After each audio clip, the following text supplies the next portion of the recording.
I don't remember any of it. You don't remember? For you, the day Bison graced your village was the most important day of your life. But for me, it was Tuesday.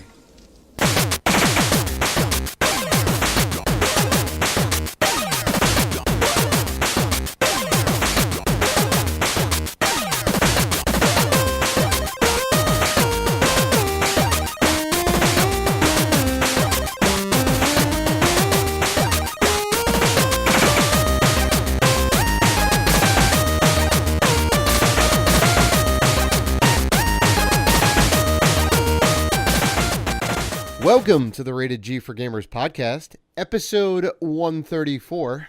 Just a note before we start that you can find us on Facebook, Twitter, Instagram, Google+, YouTube, and Vero at Rated G for Gamers. You can always email us at info@ratedgforgamers.com. And please rate and review us on iTunes. We appreciate all the love. I'm your host, Dave Rotino. This is my co-host, Dan, I wish I was in Germany, Robinson. What's going on, man?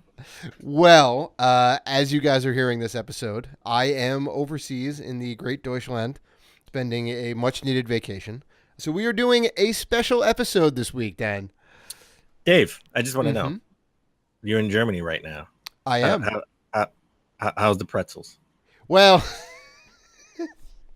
the pretzels, I can tell you ahead of time that the pretzels are going to be fantastic. Do you have like sauerkraut, mustard? What are you doing? Oh, I'm gonna do the whole thing. It's gonna be great. All right, I don't want any of that junk on my pretzels. Just give me a pretzel by itself. You don't want any of that junk in your pretzel. I don't want any of the junk on my pretzel. Mustard. There you go. No. You put mustard on the pretzel. That's it. You dip it in mustard. I don't want Spicy mustard brown on the mustard. pretzel. You're good to go. I don't want mustard on my pretzel. What? Get out of here. Just give me a regular pretzel. Just give me the pretzel. Okay. Mm-hmm. I want it warm too. I don't want it cold. Like, can you? Yeah. Like, no. You gotta have a warm pretzel. You don't want a cold hard pretzel. It's not even a pretzel. It's so big. You might as well just call it a twisted bagel. It's a bagel. It's perfectly fine. You can call it a twisted bagel, but I better have some mustard with it. So Dave's in Germany. He's in Germany right now. Mm-hmm. Right now. So don't get mad at us that we're not covering the brand new announcements. The Dreamcast 2 is coming out. The Dreamcast 2. Yeah. Breaking news. Breaking news that we don't know of, that we haven't covered yet. Yeah. The Dreamcast 2 is coming out. The Vita 2 is coming out. That was also announced by Dan's lifelong dream is to have a sequel, a successor to the PlayStation Vita, the most mediocre handheld console of all time. It's better than the Switch. The Vita 2. Better than the Switch. I called it. I said it. What? I am quoting you on that till the end of time, Dan Robinson. We're gonna. You know what? We're gonna better than the Switch. Oh my better god. Than the Switch. Well, we talked about the Vita last week in the last episode. Mm-hmm. All right. So we're gonna go over in this episode. We're gonna go over all video game generations, all 8 of them. Mm-hmm. Contrary to what Dave believes, it's not 9. Not yet. Contrary to what I believe. You thought the Switch was the kickoff for the 9th generation. I wasn't definitive in that, but I mean, it just seemed like is it the 8th generation? Is it the 9th generation? Like, how do you have 2 consoles in the same generation? A new console usually means a new generation, right? I wasn't hard-lined on it, but technically, it's not the first time that's happened. It's several. I mean, Sega had the Sega SG-1000 and the Sega Master System in the same generation. Well, that's just a new iteration of the same console, I would argue. Much like the Xbox One and the Xbox One X are still Xbox One, it's just a new iteration of the Xbox One. But you did I have to give it to you. You did some comprehensive research and you kind of laid it out and broke it down, the gaming generations, the timelines, the notable consoles of that particular period. I know. You did the research and found out that the consensus is the Switch is part of the 8th generation. So I know. I stayed up all morning and did it. I know. It's fantastic. So, well, let's start off with Jave. Let's start off with, what was your first video game console? We probably went over it on the show before, but we've done it. We've done it way early on. I mean, I'm assuming there's some fans who have who have kind of come into the show over the course of the 3 some odd years that we've been doing it, and they may or may not know our gaming origin stories, right? So real quick, what was your first? Well, yeah, what was your first video game console? Technically, there was 3, and I'll explain very quickly. I was born in 1980. I remember the Atari 2600 being in the house. We had a Commodore 64, which, is it a computer? Is it like a console? It is a very specific type of computer, and we're going to kind of throw it in the mix here. We had that in the house. The first console that was for me that I got, that wasn't like something that my brothers got, was the Nintendo Entertainment System. So the first one that I played or remember playing was the Atari 2600, very, very, very early on. I guess I would say the NES would be my personal first console. All right, so my first console was the NES, the Nintendo Entertainment System. Not the Atari, huh? No, that wasn't. Yeah, actually, I mean, I was born. Right? You were 81, right, or 82? No, I was 82. You're 82. Okay. Yeah, I mean, it was right kind of at the tail end of like Atari's reign, I guess. Yeah, and we'll get into the different generations. But the NES was my first system, and I told the story once before. I remember it was around my birthday. Mm-hmm. And my birthday is Memorial Day, so I remember waking up, and my father's playing Duck Hunt, and I was like, "Oh wow, this is the NES! This is crazy!" I saw the commercial, right? And I was like, "Let me play." And he's just like, "Yeah, hold up, I'm trying to get the duck." So I had to watch him play, right? This was early Let's Plays. Mm-hmm. I had to watch him play Duck Hunt for like 20 minutes, and then he finally let me play. So and Duck Hunt, Mario Brothers, first games I ever played. Loved NES. I played Duck Hunt like crazy. Mm-hmm. So I was the only child at that point. Mm-hmm. So I didn't have a 2-player. I didn't have somebody to play as the 2-player. I think you played as the duck, right? And in the 2-player mode, I didn't. Yeah. I did not realize I realized Duck Hunt had a 2-player mode like that. Yeah, I think really? No, it was either the duck or the dog. I forgot. Yeah, I don't think it was the dog. I don't think the dog did anything. Just came out. The dog just laughed at you for missing. He just laughed at it. It was a duck. Yeah, I think maybe. Yeah, maybe like you kind of like move it left and right, maybe. Mm-hmm. Yeah, interesting. Okay. So the NES was I had that VCR because that's what it looked like, and it was a gray VCR. I know people listening right now have no idea what a VCR was. Just trust me, it was how we watched movies back then. Right. So it fit right in. I had Rob the Robot. Oh, you had like the deluxe pack, right? Yeah. Yeah, I had Rob the Robot. See, mine was just like the classic set with the 2 controllers and the Mario Brothers. I didn't have the light gun Duck Hunt thing. I didn't have the Rob the Robot and the Gyromite. You had the whole kit and caboodle. Wow. I did. I'll be honest, I don't remember even playing Gyromite. Yeah, it wasn't good. I don't even remember plugging in Rob the Robot, to be honest. I don't even remember that. I do remember. I remember the box, and I remember playing Duck Hunt. Mm-hmm. So I was like, I can't get it, stupid ducks. So why don't we get into the different video game generations? Mm-hmm. So the first generation, me and you both, we were not around for this era. Right. This was from 72 to 77. And just real quick, we're not going to get into a comprehensive history of video games. I'm not going to go into the person who invented video games. This is not the history of video games. We just want to just briefly We're not going to get into Nolan Bushnell and Shigeru Miyamoto and whatnot, but I mean, we will be going over like the notable systems of the time, right? We will be going over the key features and things that kind of came out in that generation, pros or cons. And we'll kind of be naming these generations too, which we thought was kind of a fun idea, right? So the first generation, I think the main consoles were like the Magnavox Odyssey, right? Mm-hmm. And the Atari Home Pong console, right? I thought it was interesting that Magnavox, right, of all companies we think of, had a gaming console back then.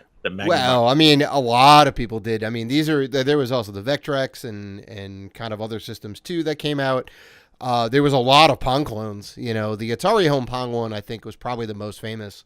It was just a Pong unit, right? Everything. I think the controllers were attached to the system.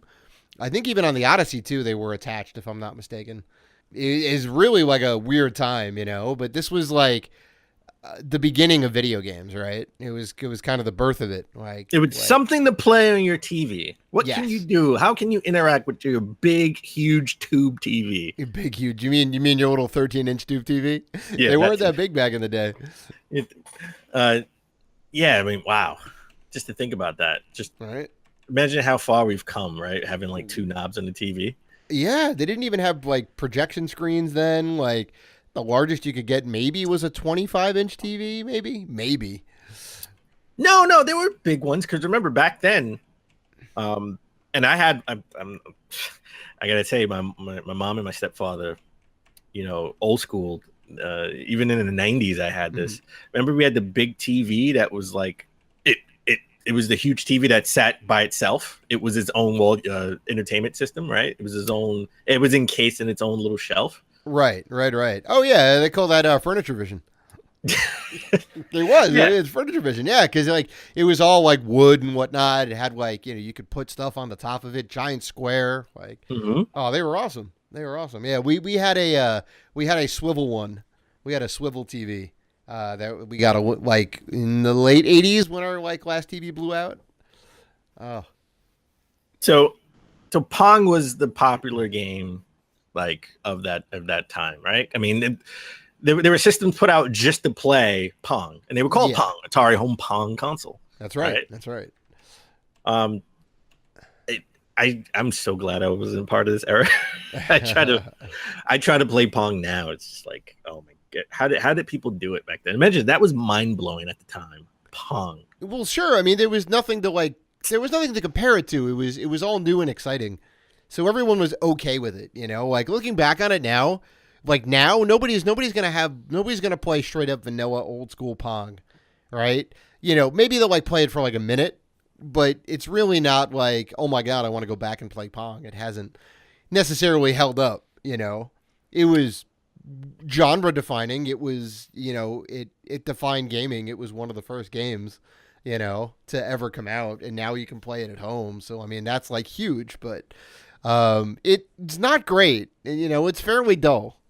It's kind of basic tennis, I guess. It's interesting. So this was sort of the birth of an era, right? The birth of the generation. This was the birth of an industry. And because of that, I would like to call this generation the Benjamin Franklin generation. Yeah, right. It was kind of like, Benjamin Franklin, one of the signers of the Declaration of Independence. The Odyssey and the Pong consoles and whatnot are the birth of gaming, is crazy. Like all of that, like kind of laid the foundation for like great things to come, we think.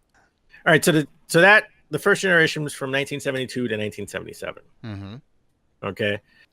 The second generation, from 1977 sort of to 1983, was sort of the coming out party, right, for video games, because now we can do a little bit more than just Pong. We got the notable consoles of the time: Atari 2600, the Intellivision, the ColecoVision, right? We got popular games like Pitfall. I know. Every time I talk to like someone who was around the first two generations, that was their heyday, that was their prime. Like everyone talks about Pitfall and Pac-Man. Well, Pitfall was notable. Pitfall was notable for a couple of reasons. Best-selling game of that era, if I recall correctly, and it also had multiple screens, right? Most games of the time would just be here's a single screen, and all the action would take place on it, right? Games like Missile Command or say like Combat or whatnot were just like single screen, right? And all the action just happened there. Pitfall, it wasn't scrolling screens, but you would go to a completely different screen and here's some new puzzles. Here's some gators, and here's some rolling logs or whatever, right? And here's like a giant pit. So that was like kind of amazing for the time, right? It kind of like here's a game with like some substance to it. There is the you did mention Pac-Man, right? And Miss Pac-Man. Don't forget about Miss and, Pac-Man. and Miss Pac-Man. Miss Pac-Man was a better port, but still not great. The notorious Pac-Man for 2600 was very bad. It did not translate well from the arcade. It was kind of part of the contributing factor to the downfall of video games, right? And it's kind of Atari rose to the top of the heap, right? And then they also almost killed the whole entire generation. Well, this generation was mostly how do we port? Because at this point, arcades are really popular, right? Right. Arcades were definitely a thing, and everyone and their mother had an arcade. Late 70s, early 80s. How do we get those arcade games in the living room, right? Mm-hmm. Or a version, because we're not going to having something that powerful in the living room is not you couldn't have that at this point. So how can we get a version of that into the living room? And we had Mario Brothers, right? The first Mario Brothers game I think was on an Atari. It was. This was before Nintendo was making consoles. They were making arcade cabinets. Mm-hmm. Donkey Kong was on an Atari. That's right. It was a decent port. It was a decent port. Mm-hmm. The first, we talk about Spider-Man right now, like being like the best. Just came out, awesome, getting rave reviews. Could be in contention for Game of the Year in 2018. The first Spider-Man game came out on Atari 2600. That's correct. That's correct, and it was actually good too. It was a good game. Pretty good. Yeah. And well, go ahead. No, just those graphics back then. I know. Well, I'll go ahead and ask you this question, Dan. Is there any game that you look fondly on of this generation that you're like, yeah, I want to go back and play this game? I would say I could play Pitfall. Yeah. I can play Pitfall. Pitfall's good. There's a couple of standouts. I do love the Indiana Jones and the Raiders of the Lost Ark game, even though it's very tough and very, very obtuse to know what's going on. But it's definitely a step up from like the Pong clones of the previous generation. They are getting a little bit more sophisticated, but they're still pretty basic. A lot of them are still kind of single screen games and whatnot. There's not a whole lot you can do. Like, I would say that. I would say that games of this era don't necessarily hold up either at this point, to me. No, I don't think so either. Even like right now, if you're a retro collector like we are, Atari games are like 50 cents. Right? You can get them super cheap, yeah. You get them some cheap. I remember in the 90s, Atari games were sort of a collectible. They were a little bit more expensive, but the games, they just don't hold up, and the value just they never held up at it either. 50, they give away these things. I know at one of the conventions one time we were at PAX, and I brought a few things, and the guy was like, "Hey, you want to take these Atari games?" Like he gave them to me. They were, I have like maybe like 50 Atari games, and maybe 10 of them I got for free, because just you just can't sell them. Like if you're someone from that era who grew up with that, and now you're a collector, you have all the Atari games that you want, right? Like they have the people who want those games have those games. Right. You can get them in box for like less than $10. They're not expensive. Not at all. Mm-mm. So, and I think, well, go ahead. I would love to collect more for the Atari. Sure. I think it's easy to do. 2600. Yeah. I think it's like the forgotten console, to be honest. Yeah. People, we always talk, and we're going to talk a little bit about the video game crash, and people attribute that to Atari, the company, but Atari 2600 was groundbreaking for its time. It was amazing. You had like decent controllers that kind of held up well. The birth of like cartridges and whatnot. You could kind of swap out games. It had a couple different switches on there to change like game modes and like whatever else. Like, it was a legitimate console at that time. And this generation, you kind of teased it a couple like a minute or so ago. This was the rise and fall of video games, right? The Atari rose to power, became the number one console, sold millions of units. Pitfall sold millions of units and whatnot, and ultimately they almost killed gaming. when everyone talks about the E.T. E.T. Well, yeah. E.T. almost killed game. E.T., yeah, like when people talk about the crash of '83, they attribute it to the Atari 2600 and games like E.T. and Pac-Man, and I think All part the of the reason, shovelware that was on all the shovelware that was on the Atari. right? Part of the reason was like the quality control.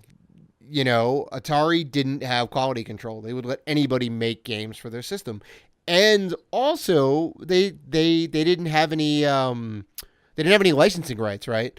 If you wanted to make a game for the Atari 2600, you could without paying any money to, Atari. There was no like licensing fees or anything like that. You could just make a game if you wanted to. And thus there was also no, like we talk about the Nintendo seal of quality and whatnot. Like they didn't have that. So you would get games like E.T., you would get games like Pac-Man. It's crazy, and I think companies learned their lesson after that. Atari definitely learned their lesson after that. Well, I know E.T.'s contribute. Like everyone thinks of E.T. as the game that crashed the video game industry, but it wasn't E.T. It wasn't just E.T. alone. It was just Atari letting anybody put anything. You want to talk about shovelware on the Wii? There was so much shovelware on Atari. Yeah. Right? Which is why most of the Atari games are like 50 cents. Yeah, seriously. So with that said, mm-hmm. This generation, the second generation, I think we should call it the Roman Empire generation. Mm-hmm. It had its highs, it had its peak, and then it all came crashing down. Right. Which the Roman Empire. Right. Which dovetails nicely into our third generation, right? So third generation, I think they sort of categorize it from 83 to 87, but I still think it should be like 89-ish. We had sure. This is sort of the rebirth of video games, right? Mm-hmm. We had the NES, both, that's our first console, both our first consoles. Right. We had Sega and the Sega SG-1000, and then, 2 years later, they sort of repackaged it as the Sega Master System. Mm-hmm. We had the Famicom Disk System in Japan, and the Commodore 64, which was more popular in the UK, because I don't think they had the NES, at least not at launch. Over in Europe. So That's right. So everyone in Europe has more nostalgia for the Commodore 64 and the Gianna sisters. Yeah, well, right.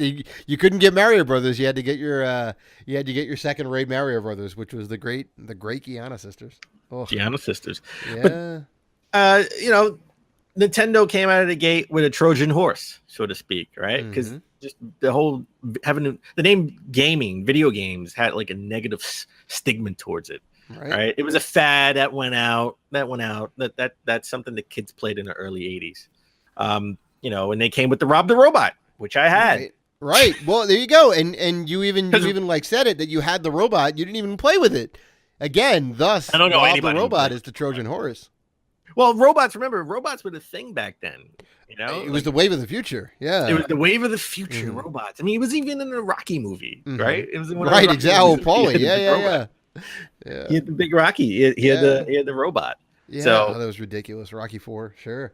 So that was like Nintendo's play was, let's not call it a video game system. Let's call it an entertainment system. Let's put a robot in there because kids love robots. It was perfect.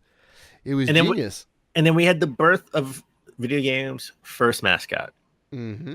Is what video games needed, right? They needed something that they can relate to. Like we had Mickey Mouse for if you wanted to go to sort of a theme park, right? Like we needed something. Video games needed something. We had Mario Brothers, and I played the heck out of Mario Brothers. It was tough. It was hard. And remember, I was like 4 years. I was like maybe like I think when I got an NES, I think I got NES in like in 86, 80, 86, 87, 86. So I was like 4 or 5 years old. Yeah. I also got mine 87. I got a Christmas 87. And I mean, I didn't get the deluxe set or the whatever. I just got like the base core set because, my parents are like, why does this kid need a gun and a robot? And I'm like, damn it. But I love the crap out of that system, It launched here in 85, launched in Japan as the Famicom in 83. We got a very different version than the Japanese version. There are a lot of differences. They kind of change things and tweak things for the North American audience, right? Which also contributes to like Nintendo being the savior, right? Like they knew that people in Japan played games differently than people in the Americas played the games, right? And they did research to say like, okay, we need to modify the system. We can't just put out the same system that we did in Japan, right? So we got a system that looked very much like a VCR, right? You mentioned at the top of the show, like that was a very conscious effort. The games were giant cartridges that meant to kind of look like VCR tapes, right? Because everyone was kind of familiar with that, right? The games are very small if you open them up. They're very tiny. The Famicom games are very tiny. Well, the board is very small. It's just right. The shell is so super big, right? And for the American games, yeah. For the American games, and then I mean, for anybody who knows, if you didn't grow up with the NES and you grew up with other consoles that had cartridges, mm-hmm. We know top loader, right? You plug it in the top. It's the best way to play a game with a cartridge. Mm-hmm. But here it's sort of like a machine where we have to slide it in and push it down, just like a VCR. And it had doors where you can close and it can cover, and you can't see the tape. I mean, you can't see the cartridge, so it can fit right into the entertainment system. You're in wherever your whole entertainment area is, and go right next to your VCR. So it was very strategic that way. Yeah, yeah. I got to say, this was the birth of kids blowing. Asthma. I know. Asthma. I know. Kids in asthma. The worst thing. The worst purported, wives' tale rumor, whatever, is just blowing it. It's fine. But the thing is, it worked for like a second. The whole thing is the pins. The pins were dirty. Yeah, the pins had crud in there. And we're blowing saliva into it. It clears it up a little bit, right? Right. But going forward, it will clunk it up with all the saliva. Right, because you end up putting more crap inside of there ultimately. I'm not Everyone gonna had their own little trick, and they'd slide the game in and tap 3 times, and I know like somebody who'd like put it in the freezer to to. Everyone to had make their it technique. Everyone had their technique. Oh. But I was always told the thing that you should do. But back then they told you not to do. Don't put any alcohol or peroxide. Don't do that. That's gonna mess it up. You actually should do that. You put it on a Q-tip, and then you clean off the pins, scrub them down, and you're good to go. You get some of the oxidation off the pins and the kind of rust that happens. I know, but they told me not to do it back then. They said just keep blowing. That's okay. Right? Hot air helps. Right? All the myths when we were growing up, we was kids, right? Right. We would tell other kids would tell each other. It's passed down from generations, from older brother to younger brother, from friend to friend around schools. Like, it's something we can both kind of look back on super fondly. It's like we definitely have done that, and we all had our rituals and whatnot. And this is the birth of all the great franchises that Nintendo has. Oh, sure. To this day, right? We have Mario Brothers 1, 2, and 3. Mm-hmm. We had Zelda 1 and 2. Yep. And I think this was the last time we had a Zelda game with a numbered Zelda game, Zelda 2, right? That's technically true. Yeah, that's technically true. Even though in the Super Nintendo, all the gaming magazines had it as Zelda 3, but it officially wasn't called Zelda 3. It technically Zelda 2 is not called Zelda 2. I'm gonna go ahead and get a little pedantic on you right here, but it's The Legend of Zelda: The Adventure of Link. That's true. But I mean, everyone knows it effectively as Zelda 1 and 2, right? I could have sworn it was Zelda 2, Adventure of Link. I don't think so. But I mean, everyone does know it as Zelda 2, right? And you're also right 100% about the Nintendo Power magazines labeling Zelda Link to the Past as Zelda 3 because it was the third one in the series, for sure. No, I think you're wrong. It's called Zelda 2: The Adventure of Link. Okay. All right. I think I'll admit when I'm wrong. Yeah. It's called Zelda 2: The Adventure of Link. I give you that. We had Metroid, we had Castlevania 1, 2, and 3. We had all the Mega Man games, right? Right. And and All right, it Ninja is Zelda Gaiden. 2. Wow, look at that. Okay. Yeah, it is All Zelda right. 2. All right, fair enough. Fair enough. And then you have Ninja Gaiden 1, 2, and 3. Mm-hmm. Mm-hmm. I like to. I think it's also fair to note in this like generation, we did have a birth of these kind of great franchises and whatnot. We had new genres of games, like all of the games you just mentioned, you can go back and play and will more or less hold up, right? Castlevania 1 is still amazing. Mario Brothers 1 still amazing. Like a game where you can run and jump, which was unheard of, right? The first game to have a scrolling screen was like Mario 1. You couldn't do that on like previous generations, We had RPGs, like Dragon Warrior and Final Fantasy and whatnot, a genre that we haven't seen on like console before. We got beat 'em ups and sports games were kind of coming into their own right now. We had, kind of puzzle games like Tetris, like that was like a huge thing. And I think, well, I mean, we can kind of get into it later, like our favorite generations and whatnot. But the third generation, I think is very special in kind of all of the gaming out of all of the 8 gaming generations. I think the third generation is definitely one of the most special. Well, the third generation, we also got all the gaming accessories. Right? Oh yeah. That was sort of, we had the power pad, we had the power glove, the stupid glove. In theory, you could play games better with the glove, right? Don't forget the U-Force, which was a giant thing you would play with your hands, which never worked correctly. And we got the birth of the video game magazine. We got Nintendo Power. Oh, that's right. Nintendo Power was there. Yeah. I mean, that was. I had a subscription as long as I can remember.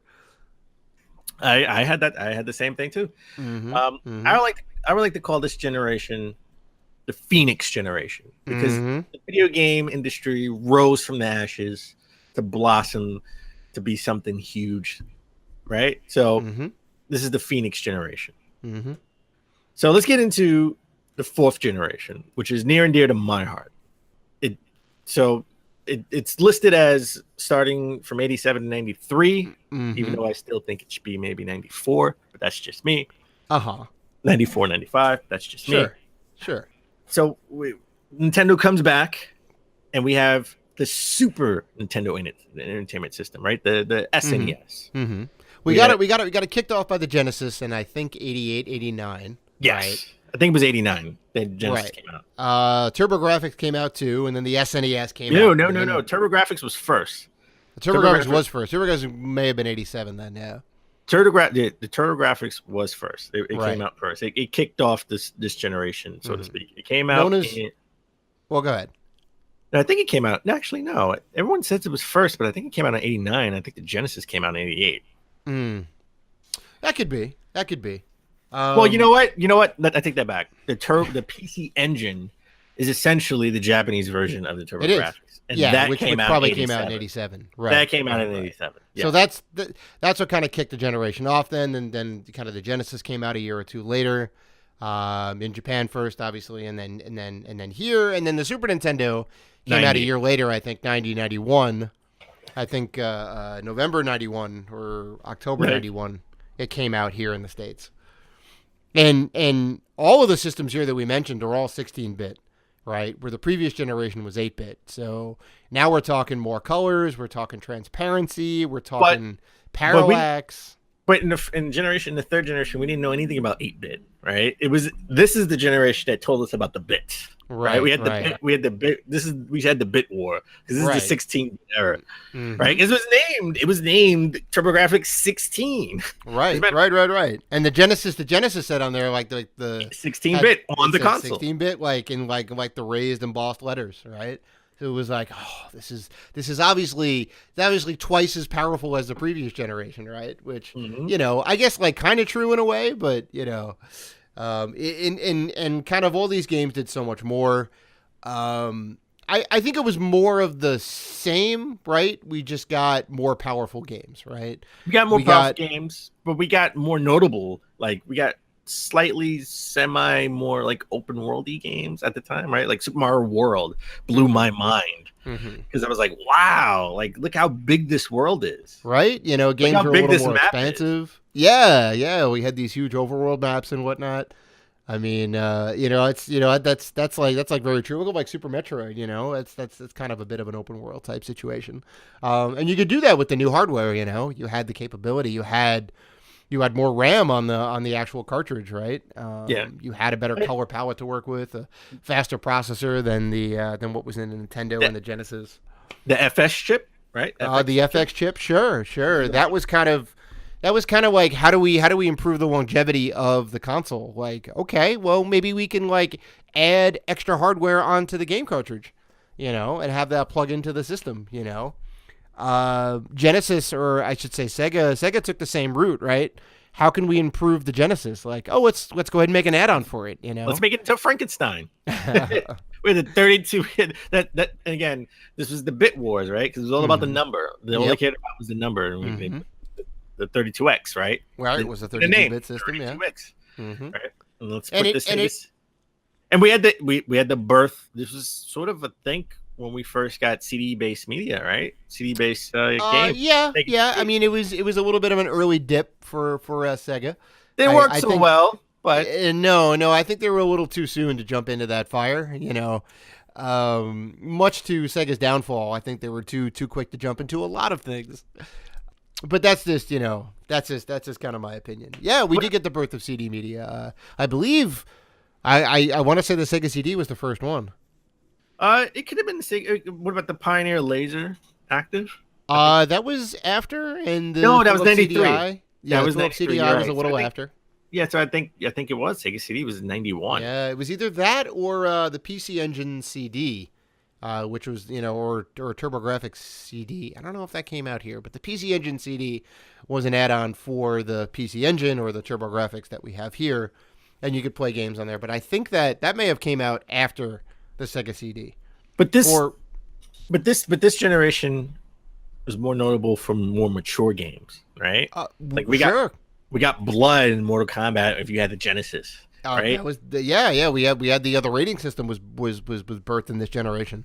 That's right. That's true. I forgot about that. Towards the end, we started having games being rated. Thanks almost fully to Mortal Kombat and Night Trap, right? On the Sega CD, more, you know. Yeah. And we had the birth of the console wars. This is the first time someone challenged Nintendo, someone who brought us back from the ashes in the previous generation. Yeah. And they went head to head. Nintendo, you know, Sega Genesis does what Nintendo don't. Yeah. It was a crazy marketing campaign because by all accounts, the Sega or the Genesis was worse than the Super Nintendo. If you put them side by side, the Super Nintendo was infinitely more powerful than the Genesis, like you know, by and far. But Genesis or Sega decided to do this marketing campaign. They said we're going to be the cool system, you know. And they were. They were 100%. They were. You know, they had amazing games on both systems. But Sega's like, look, this is the cool system, and like everybody thought that. I thought that. You know, it was great. Also, like you would definitely put a very important note on here. I think one of the most important notes of this generation, right? The Atari controller was a giant square mess. You know, they were okay. They kind of held up to the wear and tear of moving the stick around and jamming on the button. The Nintendo controller or the Famicom controller improved upon that. Gave you more buttons. There's now an A and a B button, 2 action buttons, start and select, and a D-pad. It's the first time the D-pad came out. But all of these controllers hurt your hands over time, right? The Genesis and the Super Nintendo and a little bit the TurboGrafx, they had very ergonomic controllers, right? The Super Nintendo had shoulder buttons. The Genesis had a controller that fit well in your hands, you know. Eventually they came out with the 6-button controller, which, you know, was also a little more ergonomic. That was monumental, right? Because it's just natural to have your hands at the top of the controller. Why not throw some buttons up there, you know? Yeah, shoulder buttons were instrumental in this. I mean, that's actually like I'll never forget. It was like, hey, do you want a Super Nintendo? You want a Genesis? I was like, no, I want to play Super Mario World, and I want to use those buttons at the top. Like, I'll Right. never forget saying that to my father. Right. I was like, yeah, when he was, but I eventually got a Genesis later on when it got a little bit cheaper. Mm-hmm. And I had the Sonic. I had Sonic 1. Actually, I had Sonic 1, 2. I never got 3. I got Knuckles. I got 3 later on. All right. Some of the best games on the console. Mm-hmm. And I never played Zelda Link to the Past until later on in life, but I always knew Zelda 3 was on the console. And I always Oh my God. Yeah. I never had a chance to play it. Really. I think Fantastic I played it at a friend's house, but I never owned it. Mm-hmm. Mm-hmm. So this generation holds, is I hold it dear to my heart. And I like to call this generation the Big Bang generation. Mm-hmm. Right? This is when games hit the mainstream. Okay, we came back in the third generation, and we hit it big with this generation. Right. Okay, with the console wars and shoulder buttons. And We had these game commercials that were like, amazing and like kind of appeal to the younger audience. They were kind of in tune with things. Well, not just a younger audience, like the young teen audience, right? Well, sure, yeah. Because the Super Nintendo was marketed as that's for your little brother, that's for kids. Genesis is for the cool kids, for teenagers, right? So I think the fourth generation I call the Big Bang generation. That's when we hit it mainstream. And how can we forget? Before we move on, Street Fighter 2, Street Fighter 2 Turbo, and Alpha. Oh Not my Alpha. God. Street Fighter 2 Turbo. Well, Super Super Street Fighter 2 on the Super Nintendo, and then Turbo and the Torment Edition on the Genesis. That's right. Infinitely better on the Super Nintendo, due in fact to the 6-button controller. Later on I got the 6-button controller for the Genesis. I didn't like it. It didn't feel right. Right. And the controller was smaller too, so I wasn't used to having like a smaller controller. Really? Playing on Genesis. Right. It wasn't the same. It wasn't 1-to-1 comparison with the regular Genesis controller with the 3 buttons. Right. Size wise, it was a little bit smaller. I didn't really like it. I got to be honest. Interesting. I still don't like it till this day. Got to be honest. Yeah. All right. So that generation again from 87 to 93. Let's get into the 5th generation from 93 to 98. And this is when I'm gonna steal it from WCW's old moniker. This is where the big boys play. All right. Okay? All right. This is the birth of Sony getting into the gaming industry, right? With the PS1. Sure. I guess the now famous story when Nintendo wanted to do what Sega did and have like an add-on thing to increase the longevity of their Super Nintendo with a CD disc system. And they were in talks with Sony, and they snubbed Sony in favor of going with Philips. And thus we have Zelda the Wand of Gamelon and, Hotel Mario and all these like horrible stuff that came out of the CDI. But remember, the story goes, they were ready to announce it at E3. Sony was there ready to announce it at E3. And then they Nintendo pulled away last minute. Mm-hmm. And they scoffed at Sony and said, "Oh, Sony, they're gonna get into the video game industry. Right. They can't beat it." And it's very interesting. It's kind of chronicled in the Console Wars book, right? Sony from up on high did not want to get into the gaming industry. They were kind of very skeptical about it. So even after the snub and all of that and whatever else, like they were still kind of reticent. And there was one guy who was really kind of pushing for it. And obviously it was their best decision that I think one of the best decisions Sony's ever made, But this was the generation of everyone getting into the gaming industry. There was a lot of consoles. Sony got in 94. Let's just keep it with Sega. Sega famously, after having the 32X and the Sega CD, all add-ons to keep the Genesis alive, and people bought that holiday season in 93. I know I had the Sega CD. I had the side version of Sega CD, not the one that goes in the bottom of the Genesis. You had the Generation 2, I think. Yeah. I had version 2.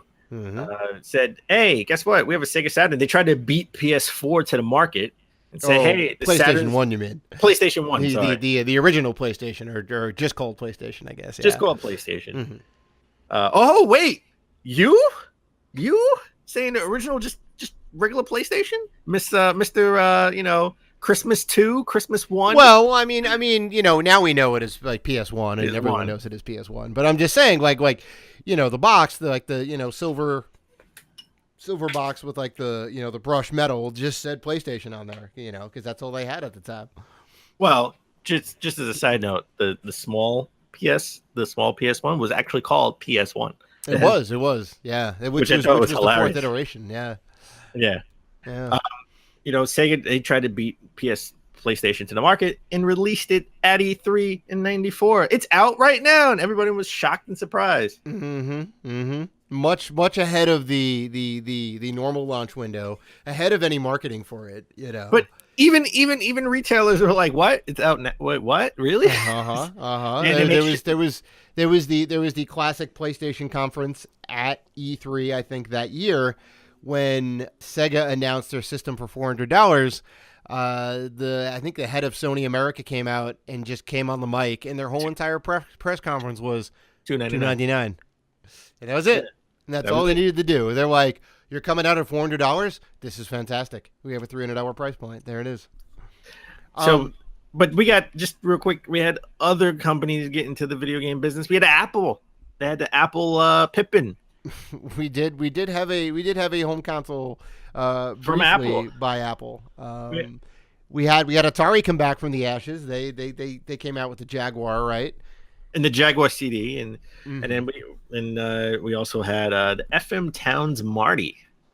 That came out in 1993. We had a 3DO interactive multiplayer from Panasonic. Right.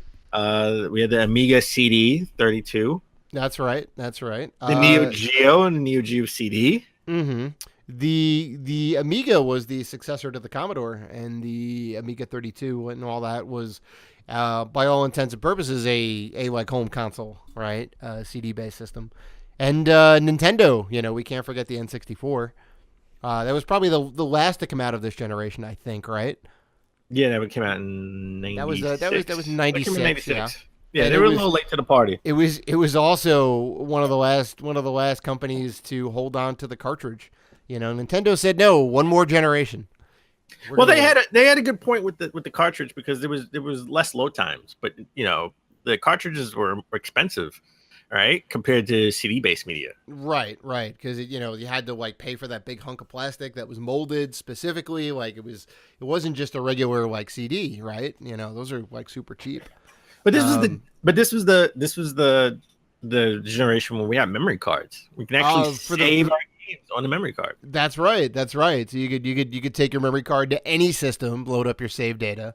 That was definitely kind of monumental. Where we would normally have to save to the cartridge memory, like we didn't have that anymore. We also well remember in other games too, they had the battery in the cartridge, so you could save it on the cartridge. That's right. That's right. Save only if the battery was the battery's still good. And it's amazing where we can buy these old school games and the battery's still good. Yeah, right. Some of them, yeah. Some of them, yeah. The little tiny little round. I think it's a CR232 battery. What? It's crazy. Yeah. It's crazy. This was also like 3D gaming. Like it was the beginning. We had polygons.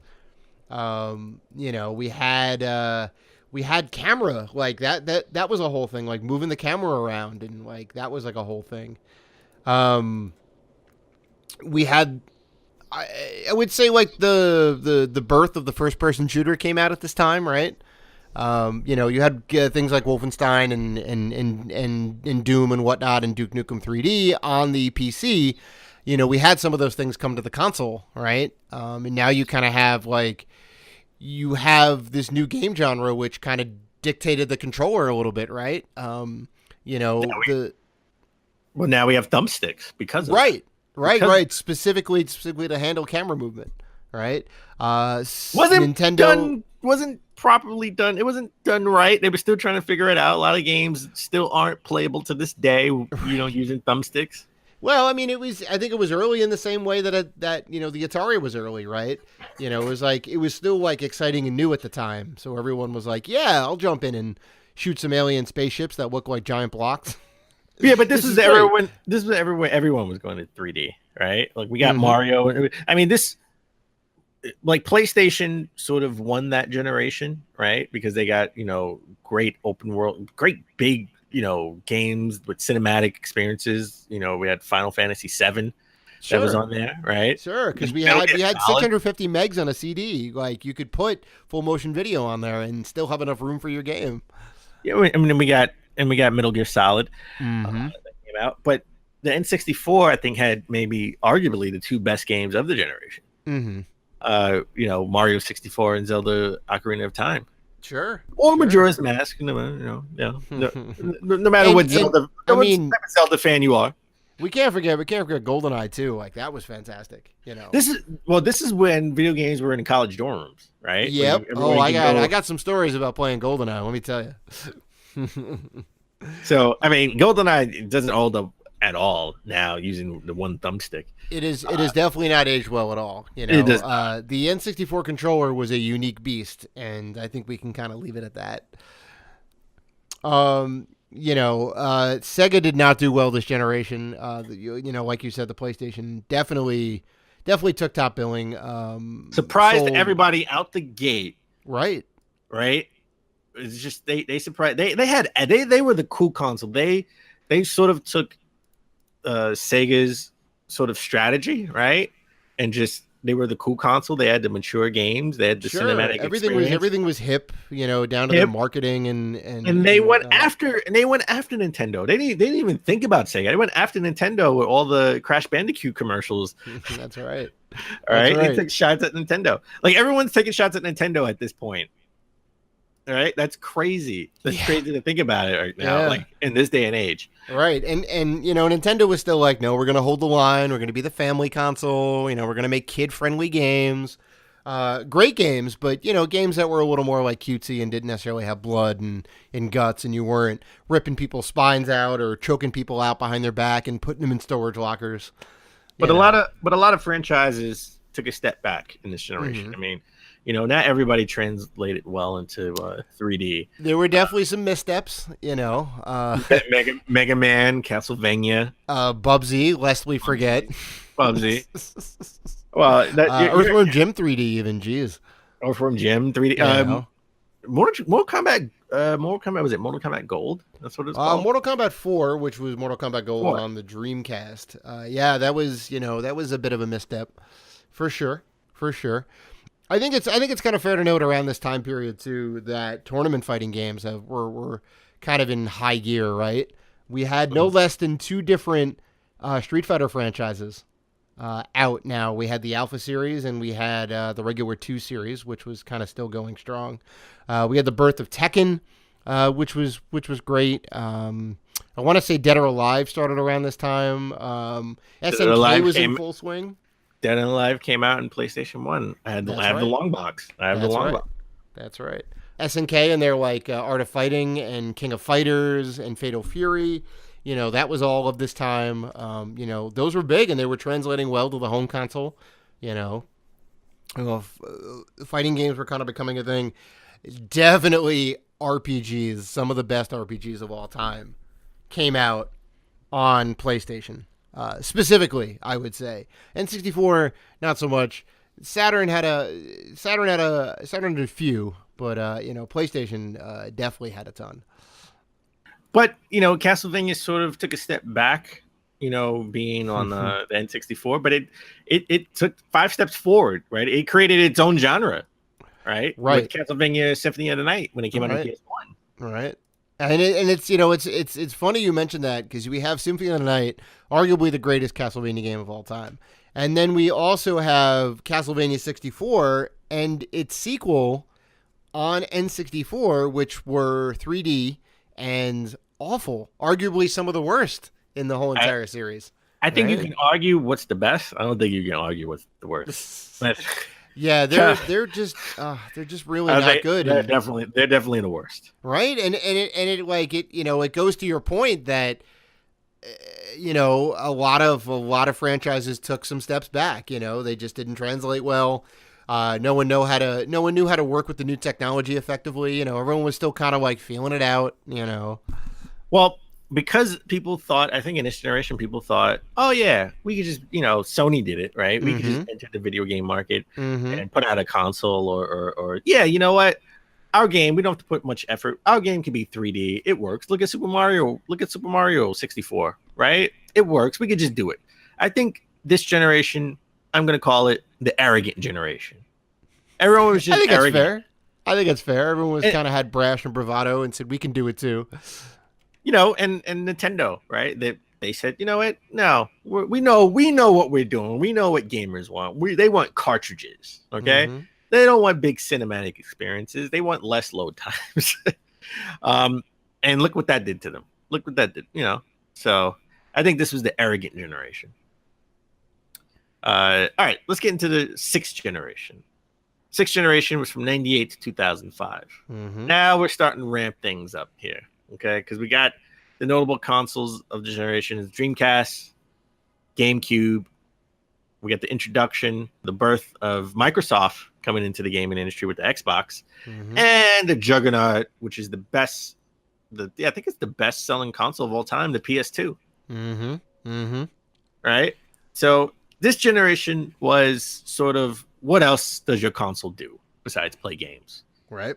This was sort of, we're getting into, DVDs are starting to become a big thing. I never forget DVDs. I was like, I was sort of, they had like these offers that they would mail you. Like if you pay this amount of money, you can get this amount of DVDs per month. Right. And I got sucked into that, but I didn't have a DVD player, which is the reason why I got a PS2 in the first place.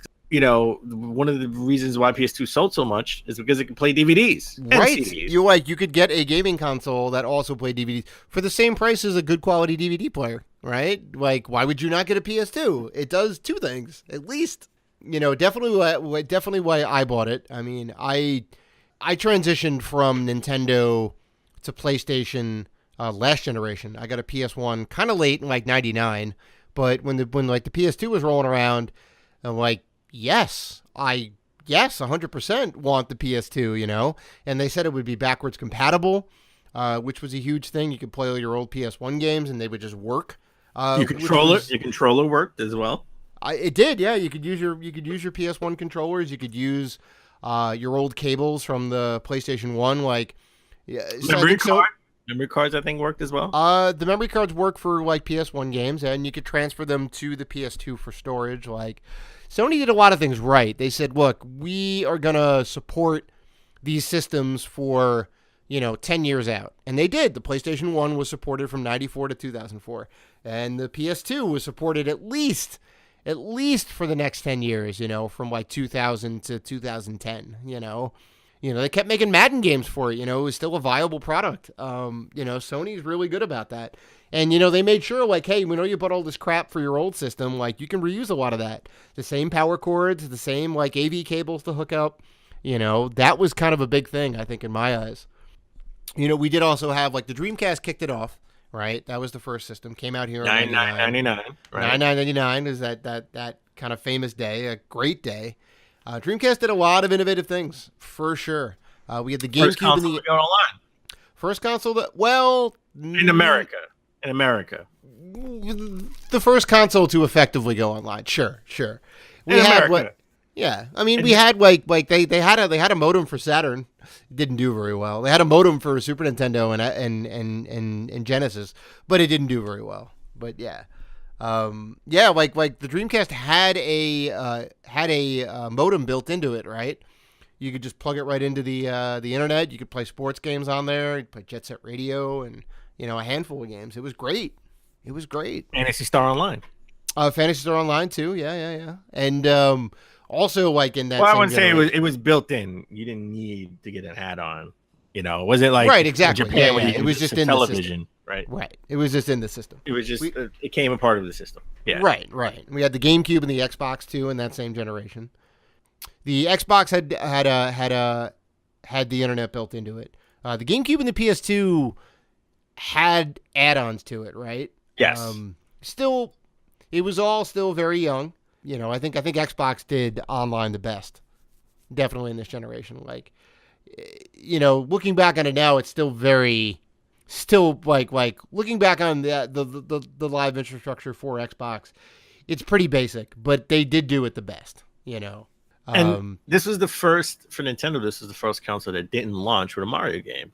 Luigi's Mansion was the headliner, right? That's right. Luigi came in the forefront in this game. I mean, in this generation. Mm-hmm. You know, and then we had a great open world. Like open worlds got more expansive, right? Where you can interact with the world. I mean, this is when open world games were truly open, right? With games like Shenmue, Grand Theft Auto, right? And then you had sort of like Xbox comes into it, right? And they had this huge console, this huge box, like physically huge, yeah, physically huge. And I think I saw Xbox. The first time I saw Xbox was on a Mountain Dew commercial. I think they had like a Mountain Dew probably. Commercial. All right, it was like Do to Do, and it was like sponsored by Xbox. And I was like, what the hell is this Xbox? But you know, this is Microsoft, you know, entering the world. Where last generation we had Sony enter the industry, and everyone's like, "Is this Windows company going to do anything?" And they come out with Halo, right? And which was a game changer. Halo was a game changer. Halo was spiritual successor to GoldenEye. You know, it kind of took that and ran with it. You could do network play. You could have up to 16 people play. Like, had a great multiplayer campaign, not online, but it did. You could hook the systems up. It had a great single player campaign, great graphics.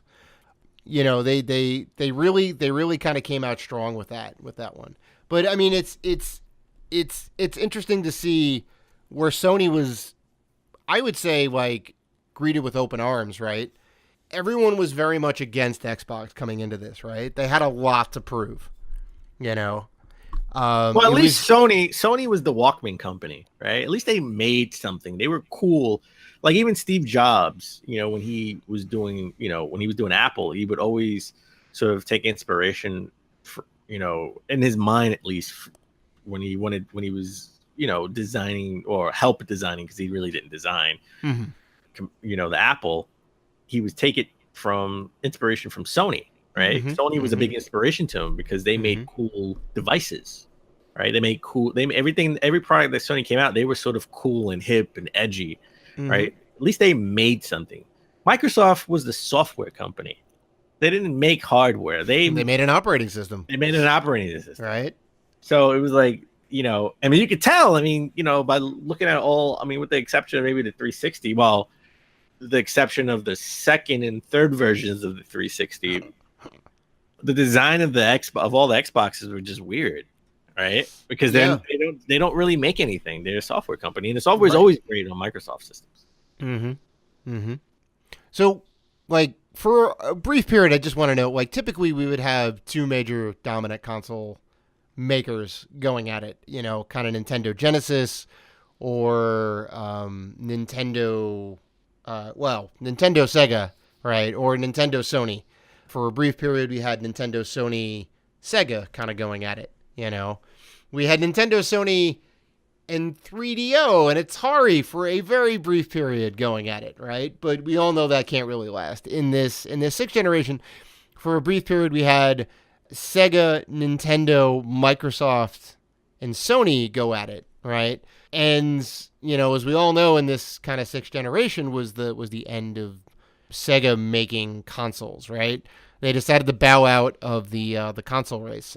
They were not doing well in Japan. They were doing well here, surprisingly, but it just wasn't enough, I guess, for them. Everyone wanted a Sony device, right?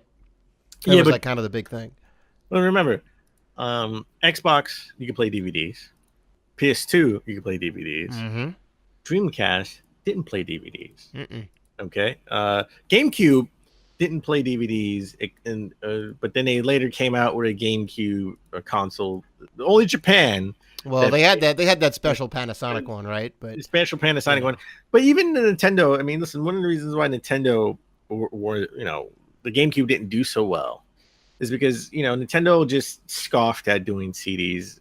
They wanted to do their own thing, and they had the mini discs. Yeah, the mini discs. Yeah. And they were weird 1.5 gig discs, you know. And then it was a little bit weird. And then the console was designed weird, right? It sort of had like a handle in the back, and it was like a big purple. It was just like a purple. That was their big defining feature of that era, right? We made a console with a handle, so you can But you can go take ahead it and anywhere. places. You can take it places, which was cute for sure, but wasn't necessarily anything that mind blowing. Yeah. We had the birth of some franchises in that generation for Nintendo that would go on to do better on other generations. Pikmin, right? Pikmin was born that generation. Sure. It was one of the launch titles for GameCube for sure. We got Metroid back because it missed the N64. Yeah. I mean, there's reasons. There's reasons it missed itself on the N64. Apparently, it wasn't so popular in Japan, but very popular here. Fire Emblem was born on the GameCube. But they had other ones in Japan for sure. It was the first time we saw it stateside here, which was great. Americans got a taste of Fire Emblem for the first time. Where there was a handful of games that were Japan only because they thought they weren't Western enough, I guess. But they started to take chances like that. We would get games from the West. We get games from the East that they wouldn't normally think would sell here. But now, because gaming blew up the previous generation and is becoming even more ubiquitous, everyone has a console in the house, right? Especially with the PlayStation 2, that they can kind of like take those risks and put these wacky Japanese games over here. And, just this generation, I mean, I look fondly on this generation, but I think this was like the generation where I sort of like bowed out. I wasn't really, I had a PS2 and I had an Xbox. I didn't have a Dreamcast. I didn't have a GameCube at the time. And Xbox was for Halo and the PlayStation 2 was for DVDs. Right. The Xbox was very much the Halo playing machine for a while. It was the Halo playing machine for a while. I did play God of War and Dragon Ball Z, Budokai 1, 2, and 3. Right. I was more into the fighting games. Fun fact. 30 to 35% of GameCube games were sports games. Really? Yeah, they had a lot of that is mind-blowing.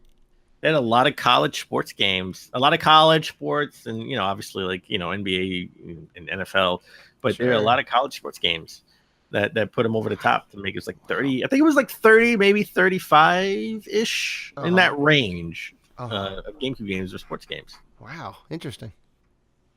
So I would call this generation the entertainment generation, right? Because this is sort of, what does your console do other than play games? Right. They were multifunction things, and Sony had stated that we basically want to take over the living room, right? And the PS2 was that, it did everything, it was great. You could even hook your printer up to it and print out pictures from Gran Turismo 4. That's actually true. I forgot about that. Yeah. All right, so let's get into the 7th generation, the generation where we had a notable step up, right? From, previous generations were tube TVs. Now we're getting to high definition, right? Where games look noticeably better. Right. You could 7th generation. Right. You could get old CRT tube TVs that had a HD capability or at least enhanced definition. Prices for flat screen TVs were kind of coming down considerably, where an average gamer would be able to spend a couple $100 to $1,000 to get a decent flat screen TV. Where before they were like well out of our price range and just like unaffordable. We had the PlayStation 3 and the Xbox 360 step up and say, we will support high definition for our system out of the box. Well, like you said, Sega in the last generation, Sega bowed out. They became more of a developer. They had no hardware. This generation, the 7th generation, started off in 2005 with the 360 all the way to 2012. Now, we had, this is the high definition generation. This is the hard drive and hard drive saves. No more memory cards. That's right. This is the depth of the memory card. You can save natively on the console, which was great. This is the first time we had that. And I told you, Xbox, the 360, the first Xbox 360s were designed weirdly with the hard drive at the top.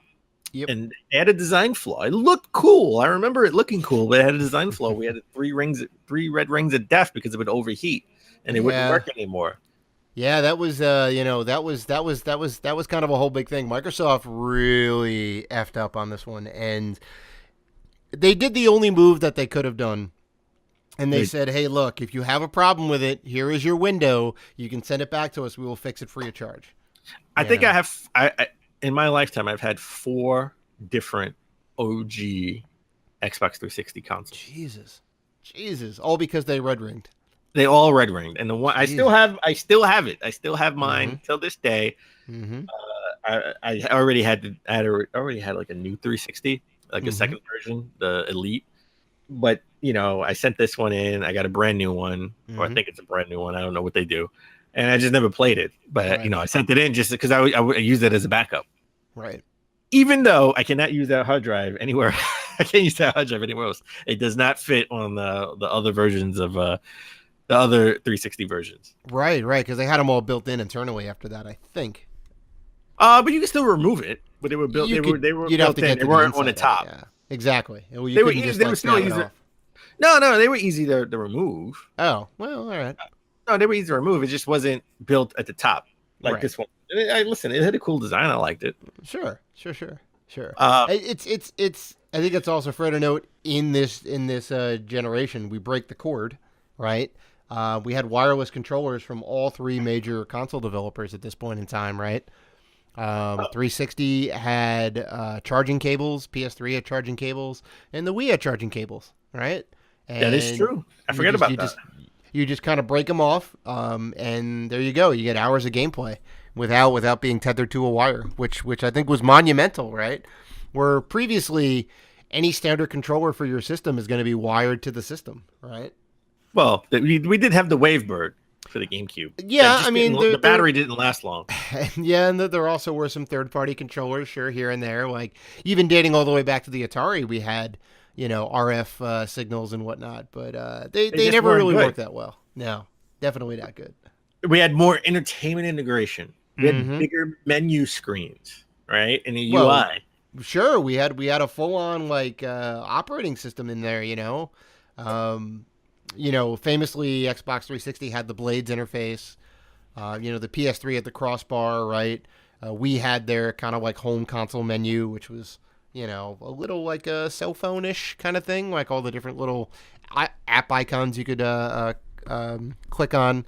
You could play music off your hard drive. You could go online with these systems. Well, apps were a thing around this time, right? Mm-hmm. Because apps are a thing, like the phone. And midway through this generation, we got the iPhone, right? And the iPhone came out with applications. And that sort of became the standard on everything. That's you right. know. That's right. You could get like Netflix was started off on the Wii.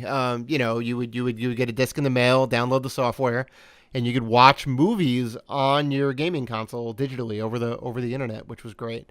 All these consoles had built-in internet. You could sign up for an account and all that. All of them eventually had like Netflix, and they started to have some streaming options, which was great. Online gaming is now a thing. Because all these systems had them built in. You could get an online subscription and play head-to-head. First-person shooters, very big around this time, right? We had the birth of Call of Duty as like a major franchise, and Medal of Honor. They kind of went at it. Well, we got indie games, right? Like this is the time. Yeah. This is the time where we don't need to actually go to the store to buy a game. They can put it. They can put it on their online store, and you can buy it digitally. Yeah, So we digital had the Xbox Arcade and whatnot, and Summer Arcade. That's right. They kind of had a big push for, hey, Or look, you winter can put if your you're in games on Australia. Yeah. Or winter if you're in Australia. Right? You can buy. It was the start of being able to buy some full retail games online, but it was a lot of like, here's some demos, here's some indie games that you could get, and they had a good infrastructure for it, right? Both PlayStation and the 360 had kind of full-fledged marketplaces and stores and whatnot. You could download, you could buy things with your credit card online. It was great. Like previously, it was either very difficult to do it or almost non-existent on your console. And then we had the Wii. Nintendo just had to be different. We thought Nintendo was going to come out the gate with it, an HD system, something powerful, something that would be on the level of 360 or in PS3. And they come out with something that was more powerful than GameCube, slightly more powerful than GameCube. It wasn't that much more powerful than GameCube. No, and it was an incremental step. It wasn't even HD when it came out. And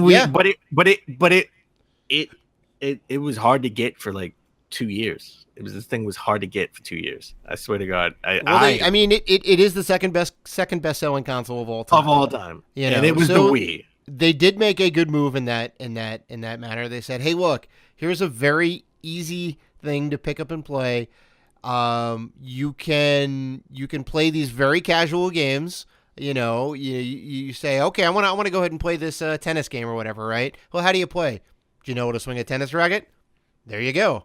Well, motion controls. This was the start of motion controls being a thing. Yep.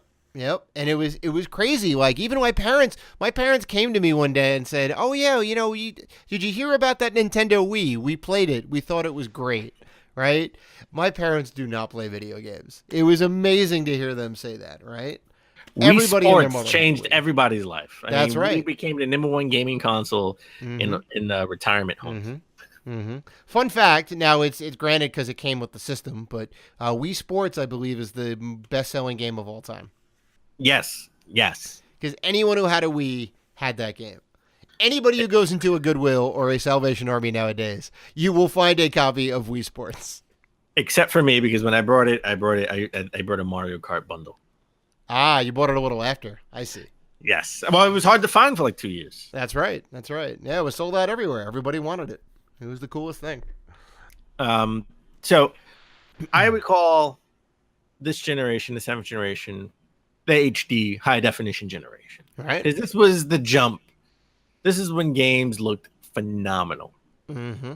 Right. This was a big notable jump in graphics. Right. All right. We left bits behind and in the 4th generation. No one cared about bits after the 4th generation.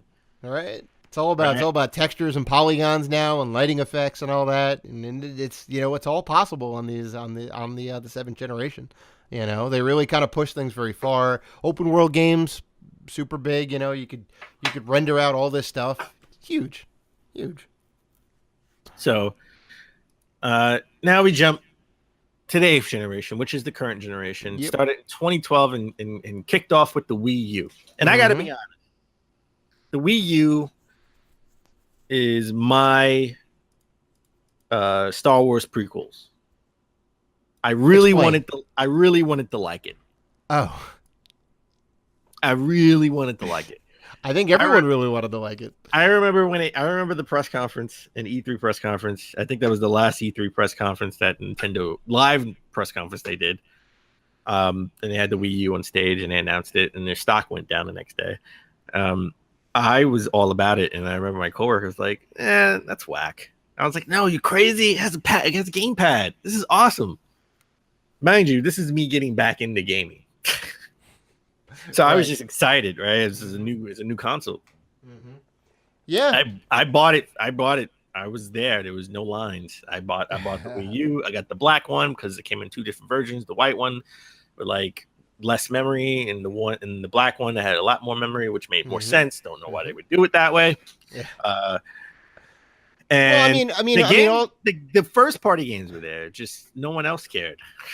No other developer really for it, other than Ubisoft. Ubisoft cared, and that was about it, because they were able to put their Just Dance games on there, because it was so easy to program for, and they just knew people would buy those games. It's very interesting going from the Wii to the Wii U. I don't know why you would call it the Wii U. The Wii was like you, me, and we, and the 2 eyes would be the 2 people playing the game and the whatnot. It had a very considered name to it. The Wii U is just like, we'll just slap another letter on the end. Well, the Wii U was we and you. You got the gamepad in your hand. Yeah, it just, I don't know. And a lot of people were confused. They thought the Wii U was just like an add-on to the Wii. They didn't really know that it was a different gaming console or whatever else. Like, we already have a Wii. people would go to like retail stores asking for the gamepad to go with their Wii. Right. It was just a bad marketing blunder for Nintendo in this case, you know. They kicked off the generation. PlayStation and Xbox were now, I guess Xbox and then PlayStation shortly after. And then the Switch, surprisingly, you had done some research and people consider that part of the 8th generation, you know. So Wii U kicked it off. Nintendo kicked it off with Wii U, and then they're going to end it with the Switch, you know. The next consoles that come out will be the 9th generation. Well, so we get a little ahead of ourselves. We got the Wii U, 2012. In 2013, a year later, we get brand new PS4 and Xbox One consoles. You know, Xbox some sort of stumbles out of the gate because, you know, the press conference not as impressive. Well, they definitely had some issues. I mean, you know, if you want to talk about that for a sec, Microsoft made some missteps saying, "Hey, look, we're gonna have an always-on console. Like, you always need to be connected to the internet." And everyone was kind of like, And every system came with a Kinect. And every system came with a Kinect, and everyone was like, And we're going to be able to do cool things like scan the room and figure out how many people are watching or playing a video game. And people were like, They went too far in the integration. I mean, I think these are things that are going to happen later on. However, I think they went too far in integration. They went too far, sort of with the entertainment integration and sort of neglected the games. What people are buying this is for. I think it was a little too invasive. It was a little too 1984, a little too like, you know, just kind of watching over you, you know. And fans weren't cool with that. And I think you're right. You know, they're like, where are the games? Like, that's what we care about. Where's the new Halo? Where's the new Forza Motorsport? You know, that's what we want to see. And I gotta be honest, I brought an Xbox One first because the PS4 was just sold out. I couldn't find it anywhere. As a matter of fact, There's a famous story. I think I said this on the show. The only reason why I even have my original PS4 is because I got a notification from Best Buy. I was on the train on the Long Island Railroad about to take off into the tunnel. I got a notification that that Best Buy has it.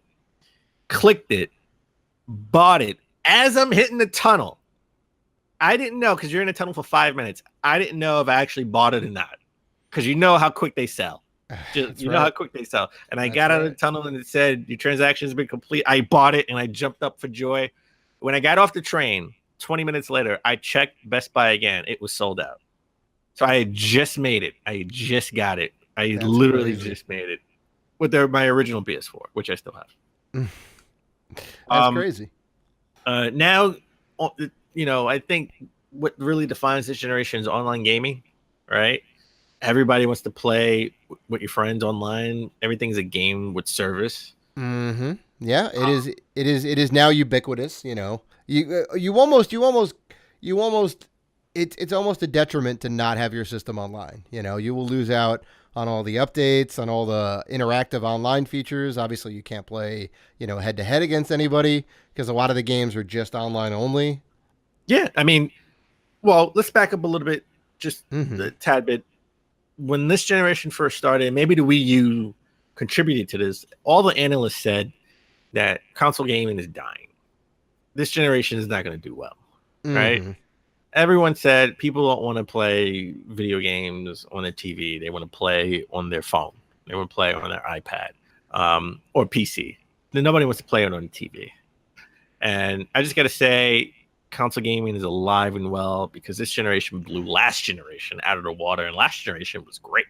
Sure. I mean, I kind of like I know what you're saying about all that. If you look at the numbers and whatnot, how mobile gaming is on the rise and this and that, it is a very different experience from, you know, playing at home and playing on a console, right? The medium on which you play the games on, right? A controller at home or the touchpad when you're kind of on the go, you know, allows for different types of games, you know. And, you know, they kind of bet wrong. They said, well, everyone wants to play Candy Crush. And it's like, no, some people want to play Call of Duty, you know. And you need the analog sticks, which, you know, came out in the, you know, the 5th generation, you know, with like PlayStation and Nintendo. They were really monumental in saying like, hey, look, you know, if you're going to play games in the 3rd dimension, you need to be able to control the camera, right? And thus the, you know, the sticks were born. And I think that kind of goes to the games being alive and well now, and the consoles selling well and whatnot. Is that people want to play these 3D experiences with the analog controllers with the the sticks and the shoulder buttons and whatnot. I don't think you'll ever be able to get that same experience on a phone without hooking up a controller to it.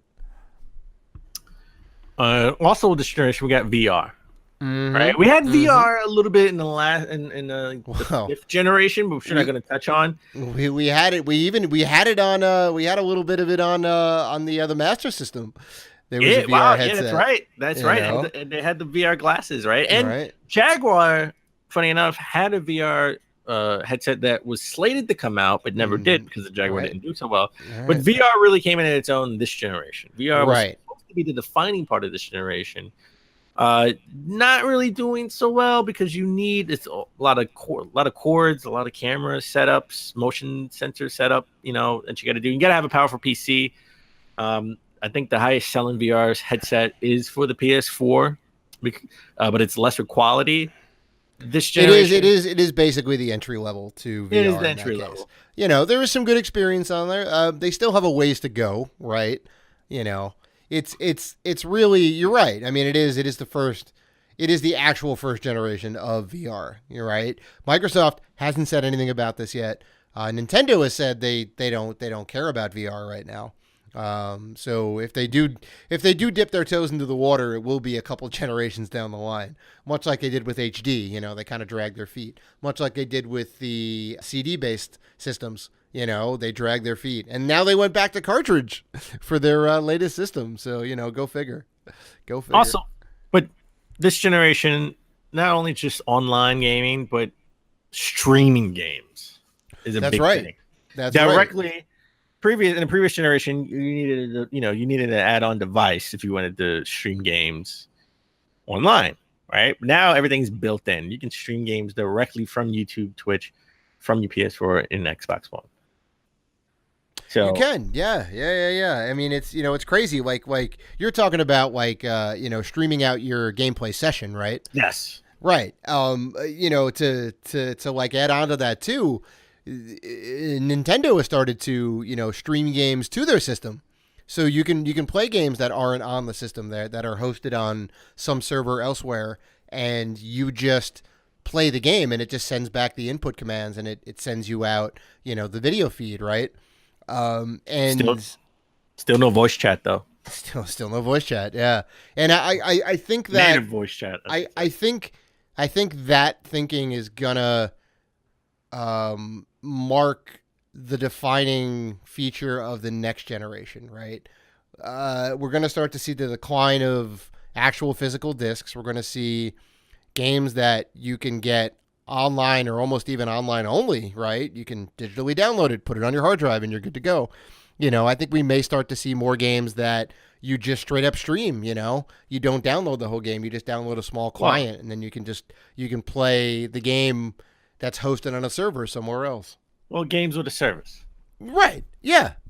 Most definitely. GAAS, games as a service, which is insane.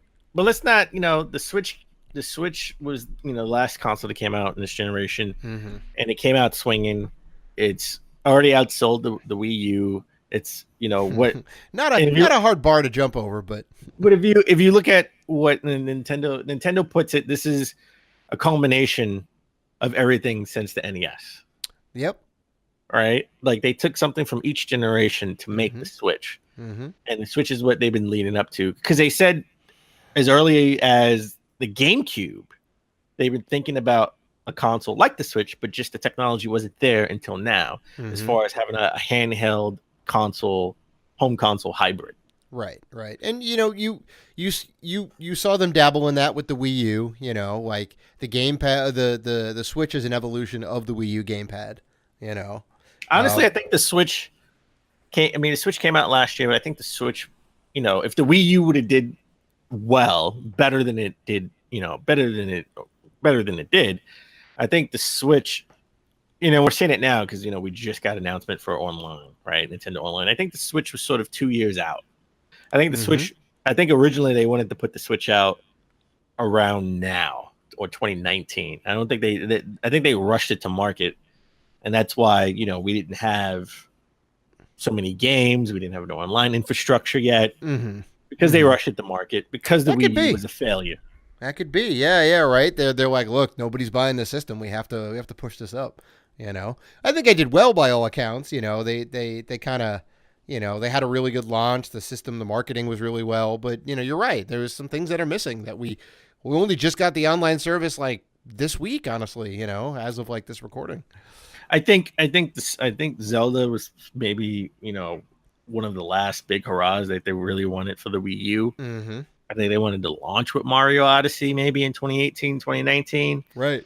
And they're, and by all accounts, they're using the same engine that they used for the Breath of the Wild to make another Zelda game, right? That probably would have been the Switch Zelda game. Mm-hmm. Right? But I think they had to push everything up just because the Wii U was such a monumental failure. Right. So with that said, this generation, like I said, they counted them out. Mm-hmm. All the analysts counted the gaming industry out. They said the gaming industry was going down, and then we came out swinging, and we were the victors. This generation has been amazing. It's been the best. It's been a bit, just profit wise, selling, how much we've sold. It's been the best generation of all time.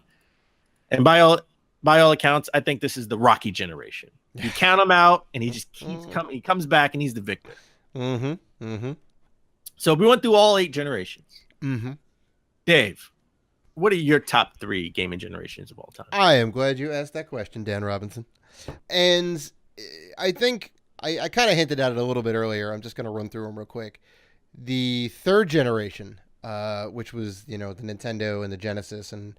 Oh, I'm sorry. No, the Nintendo, the Master System, and like the Commodore, like that really got me into gaming. That was like, I love this. This is a thing. I wanna play games 24/7. Like I was like, yeah, I'm in with all of this, right?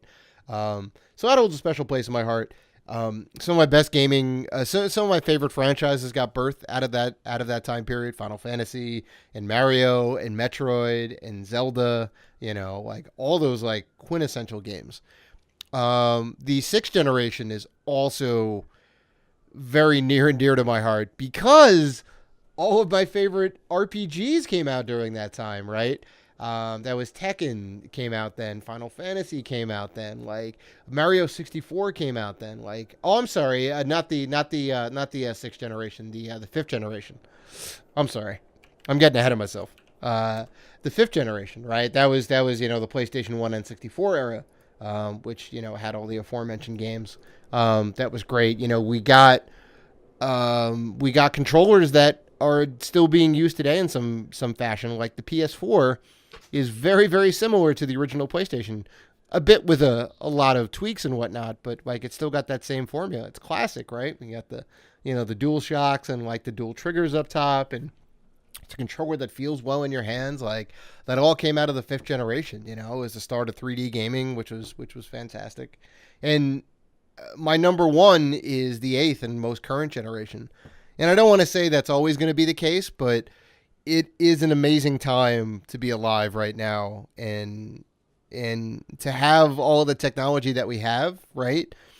To be able to go into a store and say, hey, I want to get the NES Classic for $60 or the SNES Classic for $60, or I want to pick up my Switch and take it on the go and have the same experience that I have at home, or I can play, almost lifelike realistic graphics on the Xbox One and PS4, It's crazy. So many choices we have nowadays. So those are my top 3 from like 3 to 1. What about you, Dan? I would say number 3 has to be the 7th generation. Mm-hmm. One of my favorite franchise of all time came out in that generation: Uncharted 1, 2, and 3. That's right. And as a side note, my favorite franchise on Xbox came out. Gears of War 1, 2, and 3. Right. So, and I think it's fair to say that this generation got you back into gaming, right? Yes. You kind of fell out a little bit, came back with the 360. I fell out in the 6th generation. I mean, I had a PS2. Mm-hmm. DVDs, Dragon Ball, to be honest. You dabbled. I dabbled. Xbox was my Halo machine. Right? Yeah. I didn't have a Dreamcast. I didn't have a GameCube. So the 7th generation, again, I got a 360 when it first came out. I got a PS3 when it came down in price, and I got a Wii for my sister 2 years after it came out because I just couldn't find it anywhere. And Mario Kart actually brought me to the Wii. I was like, you know what? I want to play the Wii because I remember Mario Kart 64 was my favorite Mario Kart of all time and still is. I would say the 4th generation is second on my list. That's classic. Yeah. Because that's my heyday. That was my gaming prime with the SNES and the Genesis. With playing Super Mario World. They had the best Mario game, and the best game of all time, Super Mario World. And I love Sonic 2. It was either Super Mario World or Sonic 2 for me back then. I know I'm putting on nostalgia glasses for this, but the shoulder buttons, were big to me. And I think the SNES controller is, definitely one of my top 3 controllers of all time. Best controllers of all time. I love the SNES controller. It's one of the best. Yeah, I agree. And I got to say, the 8th generation, our current generation, is the best generation right now to me because I love all my, I love my PS4, PS4 Pro with all the, all the first party exclusives are an amazing. God of War, Uncharted. Oh my God. Spider-Man. Horizon Zero Dawn. The Order 1886. Game of the year 2015, 2016, 2017. I know. Only game to ever do that. Only game ever is historic. I know. How can I not put this generation in? They got the Order 1886 in it. Right. I'm glad that we both agree that the current generation is the best generation because it's just great for gaming now, right? Anybody who has any interest, even the slightest interest in playing games, can find something to get into. Well, that and backwards compatibility, right? Right. On both consoles. That's right. That's right. And old school games, indie developers are bringing out old school type of games like The Messenger and Shovel Knight, right? Those are on these consoles. Right. This is just a great time to be a gamer. I think this is, this is gaming prime right now, which is what Xbox new, Scarlet system will be. I'm telling you, man, I would bet money on it. Xbox Prime, it's going to happen, right? Because it's all about being one. It's all about being whole, circular. It's a whole thing. I'm telling you. Okay. Well, all right, folks, that about does it for episode 134. Very special episode where we ran through the gaming generations and kind of gave our critique and our top 3 on that. So we want to thank you guys for sticking with us and listening. Please stick with us next week when we return to our regularly scheduled program. I will be back from Germany. Dan will have all the latest and greatest news, and we will give you guys our picks, and thoughts. So if you want to interact with us, and we know that you do, you can do so on Facebook, Twitter, Instagram, Google+, YouTube, and Vero at Rated G for Gamers. You can always email us at info@ratedgforgamers.com. Please rate and review us on iTunes. So please like, listen, subscribe, and as always, keep gaming.